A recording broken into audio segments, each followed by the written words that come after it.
ओम शांति। 26 अगस्त 2024। बाबा के महावाक्य। मीठे बच्चे, बड़ा बाबा तुम बड़े आदमियों को ज्यादा मेहनत नहीं देते।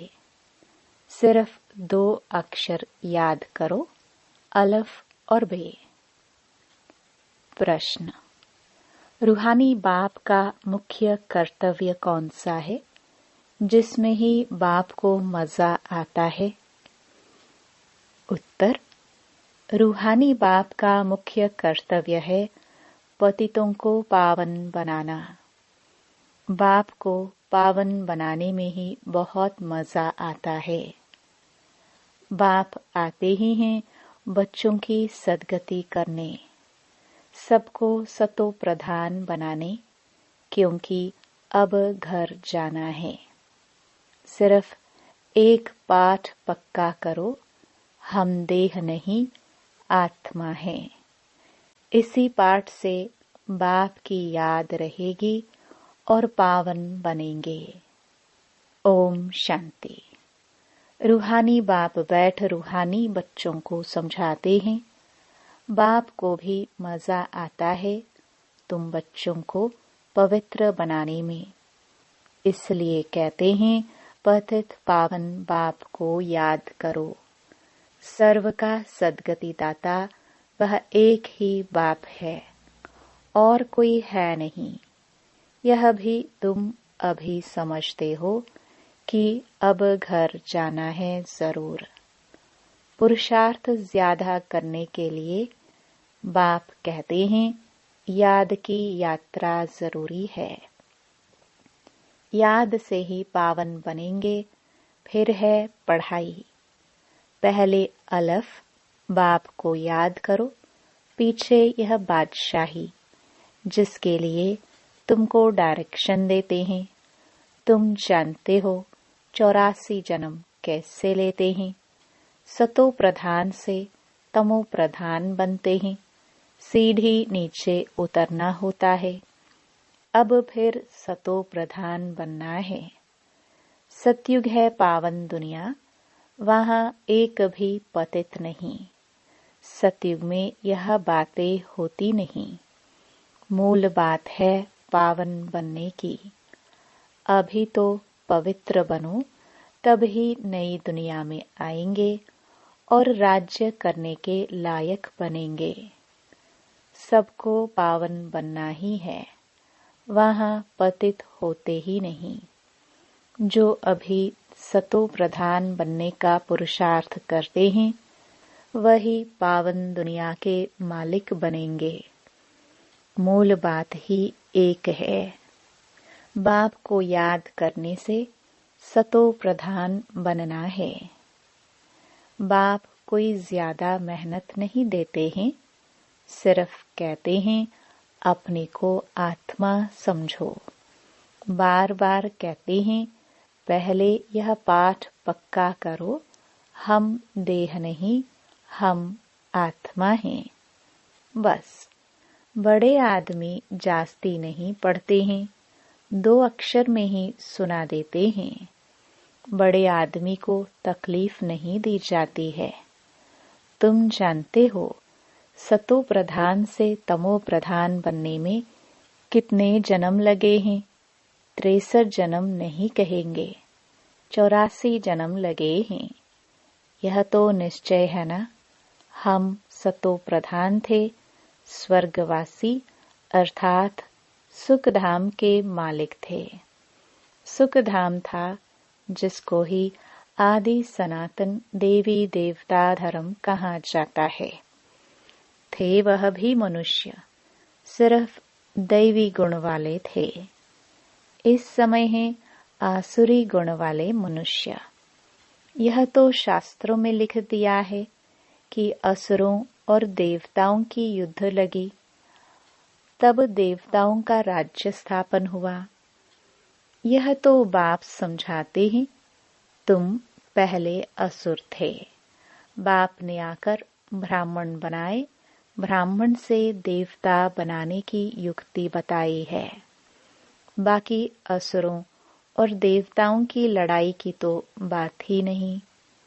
देवताओं के लिए कहा जाता है अहिंसा परमो धर्म। देवता कभी लड़ाई थोड़ी करते, हिंसा की बात हो न सके।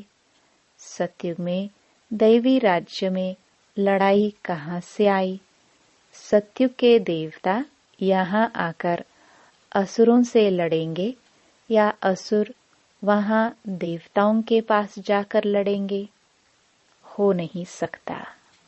यह है पुरानी दुनिया, वह है नई दुनिया। फिर लड़ाई कैसे हो सकती? भक्ति मार्ग में तो मनुष्य जो सुनते हैं वह सत सत करते रहते हैं। कोई की बुद्धि नहीं चलती है, बिल्कुल ही पत्थर बुद्धि है। कलयुग में पत्थर बुद्धि, सतयुग में पारस बुद्धि होते हैं। राज्य ही है पारसनाथ का। यहाँ तो राज्य है नहीं। द्वापर के राजाए भी अपवित्र थे। रतन जड़ित ताज था, लाइट का नहीं, अर्थात पवित्रता नहीं थी। वहाँ सब पवित्र थे। इसका मतलब यह नहीं कि लाइट कोई ऐसे ऊपर खड़ी रहती है, नहीं। चित्र में पवित्रता की निशानी लाइट दिखाई है। इस समय तुम भी पवित्र बनते हो। तुम्हारी लाइट कहाँ है, यह तुम जानते हो। बाप से योग रख पवित्र बनते हैं। वहाँ विकार का नाम नहीं। विकारी रावण राज्य ही खत्म हो जाता है। यहाँ रावण दिखाते हैं, यह सिद्ध करने के लिए कि अभी रावण राज्य है। रावण को हर वर्ष जलाते हैं, परंतु जलता नहीं है। तुम उन पर विजय पाते हो, फिर यह रावण होगा ही नहीं। तुम हो अहिंसक। तुम्हारी विजय योग बल से होती है। याद की यात्रा से तुम्हारे जन्म जन्मांतर के सब विकर्म विनाश होने हैं। जन्म जन्मांतर अर्थात कब से? विकर्म कब शुरू होते हैं? पहले पहले तो तुम आदि सनातन देवी देवता धर्म वाले ही आए हो। सूर्यवंशी फिर चंद्रवंशी में 2 कला कम हो जाती हैं। फिर आहिस्ते आहिस्ते कला कम होती जाती है। अब मूल बात है, बाप को याद कर सतो प्रधान बनना है। जो कल्प पहले सतो प्रधान बने थे वही बनेंगे, आते रहेंगे। नंबरवार तो होते हैं, फिर ड्रामानुसार जब आएंगे तो भी नंबरवार ऐसे ही आएंगे, आकर जन्म लेंगे। ड्रामा कितना विचित्र बना हुआ है, इसको जानने के लिए भी समझ चाहिए। जैसे तुम नीचे उतरे हो, अब फिर चढ़ना है। नंबरवार ही पास होंगे, फिर नंबरवार नीचे आएंगे। तुम्हारी एम ऑब्जेक्ट है सतो प्रधान बनने की। सब तो फुल पास नहीं होते हैं। 100 मार्क्स से फिर कम कम होते जाते हैं। इसलिए बहुत पुरुषार्थ करना है। इस पुरुषार्थ में ही फेल होते हैं। सर्विस करना तो सहज है। म्यूजियम में तुम किस रीति समझाते हो, उससे हर एक की पढ़ाई का मालूम पड़ जाता है। हेड टीचर देखेगा कि यह ठीक नहीं समझाते हैं तो खुद जाकर समझाएंगे, आकर मदद करेंगे। 1-2 गार्ड रखे जाते हैं जो देखते हैं यह ठीक समझाते हैं। कोई कुछ पूछता है तो मूंझ तो नहीं जाते, यह भी समझते हैं। सेंटर की सर्विस से प्रदर्शनी की सर्विस अच्छी होती है। प्रदर्शनी से म्यूजियम में अच्छी होती हैं। म्यूजियम में शो करते हैं अच्छी तरह से, फिर जो देख कर जाते हैं औरों को सुनाते रहेंगे। यह तो पिछाड़ी तक चलता रहेगा। यह गॉड फादरली वर्ल्ड यूनिवर्सिटी अक्षर अच्छा है। इसमें मनुष्य का तो नाम ही नहीं। इनका उद्घाटन कौन करता है? बाप ने कहा है, तुम बड़े आदमी से उद्घाटन कराते हो, तो बड़े का नाम सुनकर बहुत आते हैं। एक के पिछाड़ी ढेर आ जाएंगे। इसलिए बाबा ने दिल्ली में लिखा कि बड़े बड़े आदमियों की जो ओपिनियन है वह छपाओ, तो मनुष्य देखकर कहेंगे इनके पास इतने बड़े बड़े आदमी जाते हैं, यह तो बहुत अच्छा ओपिनियन देते हैं। तो यह छपाना अच्छा है। इसमें और तो कोई जादू आदि की बात नहीं। इसलिए बाबा लिखते रहते हैं, ओपिनियन का किताब बनाना चाहिए। यहाँ भी बांटना चाहिए। गाया जाता है, झूठी काया झूठी माया। इसमें सब आ जाते हैं। बहुत हैं जो कहते हैं यह रावण राज्य राक्षस राज्य है। पहले तो जिनका राज्य है उनको ख्याल आना चाहिए। कहते हैं हम पतितों को पावन बनाओ, तो पतित पने में सब कुछ आ गया। सब कहते हैं हे पतित पावन, तो जरूर पतित ठहरे ना। तुमने यह चित्र भी राइट बनाया है कि पतित पावन परमपिता परमात्मा है, यह सब नदी नाले। अमृतसर में भी तालाब है, पानी सारा मैला हो जाता है। उसको वो लोग अमृत का तालाब समझते हैं। बड़े बड़े राजे लोग अमृत समझ तालाब साफ करते हैं, इसलिए नाम ही रखा है अमृतसर। अब अमृत तो गंगा जी को भी कहते हैं। पानी इतना गंदा हो जाता है, बात मत पूछो। बाबा का इन नदियों आदि में स्नान किया हुआ है। बहुत गंदा पानी होता है। फिर मिट्टी उठाकर लगाते हैं। बाबा अनुभवी है ना, शरीर भी पुराना अनुभवी लिया है। इन जैसा अनुभवी कोई होगा नहीं। बड़े बड़े वाइसरॉय, किंग्स आदि से भी मुलाकात करने का अनुभव था। ज्वार बाजरी भी बेचते थे। बस 4-6 आना कमाया तो खुश हो जाते थे बचपन में। अब तो देखो कहाँ चले गए। गावड़े का छोरा फिर क्या बनते हैं। बाप भी कहते हैं मैं साधारण तन में आता हूँ। यह अपने जन्मों को नहीं जानते हैं। कैसे 84 जन्म ले पिछाड़ी में छोरा बना, यह बाप बैठ समझाते हैं। चरित्र न श्री कृष्ण के हैं न कंस के हैं। मटकी फोड़ना आदि यह सब तो श्री कृष्ण के चरित्र हो नहीं सकते। बाप देखो कितना सिंपल बताते हैं। मीठे मीठे बच्चों, उठते बैठते तुम सिर्फ मामेकम याद करो। मैं ऊंचते ऊंच सभी आत्माओं का बाप हूँ। तुम जानते हो हम सब ब्रदर्स हैं, वह बाप हैं।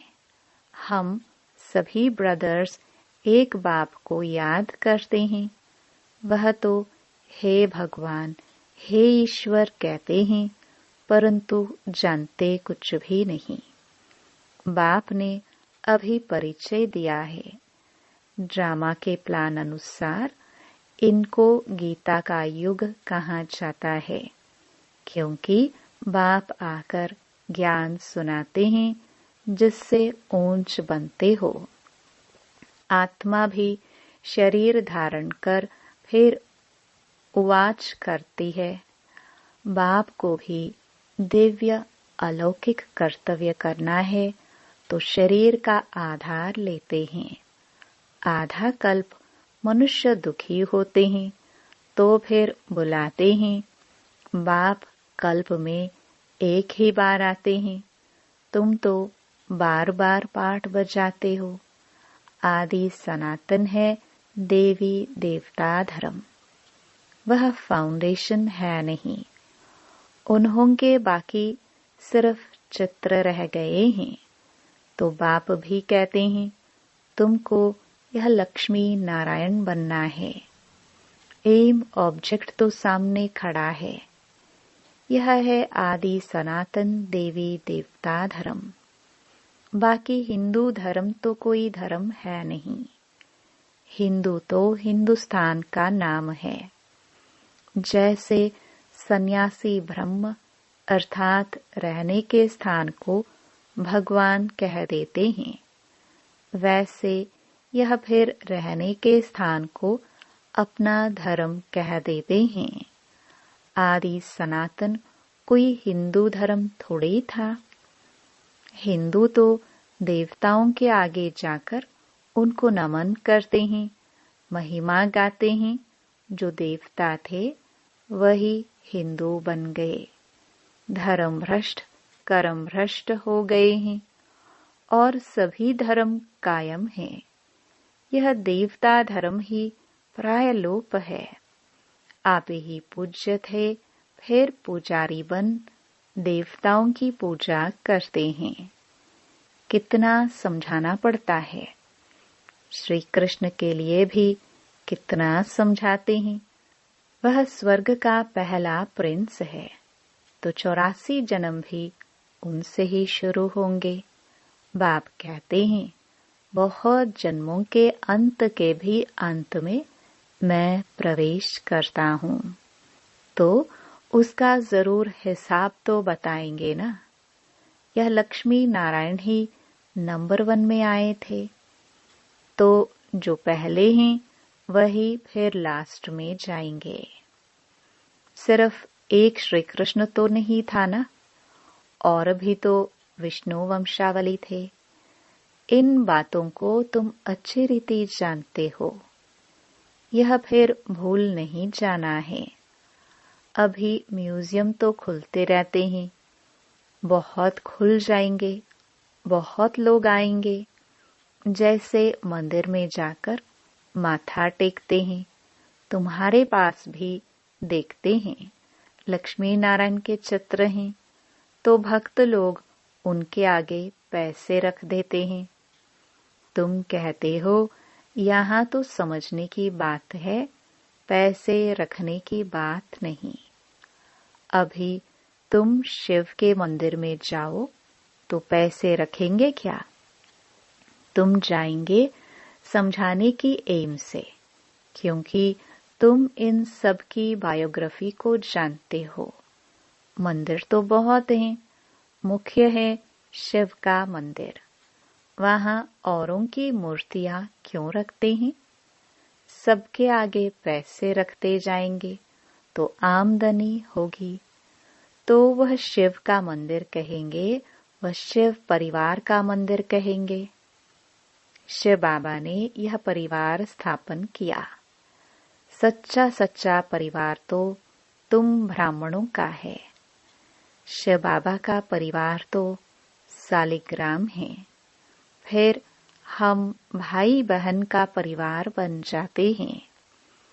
पहले भाई भाई थे, फिर बाप आते हैं तो भाई बहन बनते हैं। फिर तुम सतयुग में आते हो तो वहां परिवार और बड़ा होता है। वहां भी शादी होती है तो परिवार और वृद्धि को पाता है। घर अर्थात शांति धाम में रहते हैं तो हम भाई हैं, एक बाप है। फिर यहाँ प्रजापिता ब्रह्मा की संतान भाई बहन हैं और कोई नाता नहीं है। फिर रावण राज्य में बहुत वृद्धि होती जाती है। बाप सब राज समझाते रहते हैं, फिर भी कहते हैं मीठे मीठे बच्चों, बाप को याद करो तो जन्म जन्मांतर के पापों का बोझा उतर जाएगा। पढ़ाई से पाप नहीं कटेंगे, बाप की याद ही मुख्य है।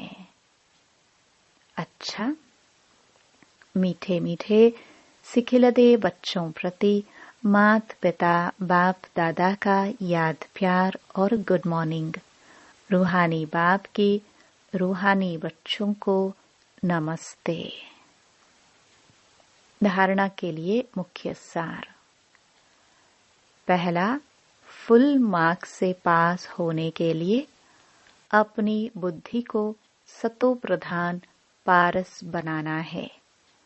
मोटी बुद्धि से महीन बुद्धि बन ड्रामा के विचित्र राज को समझना है।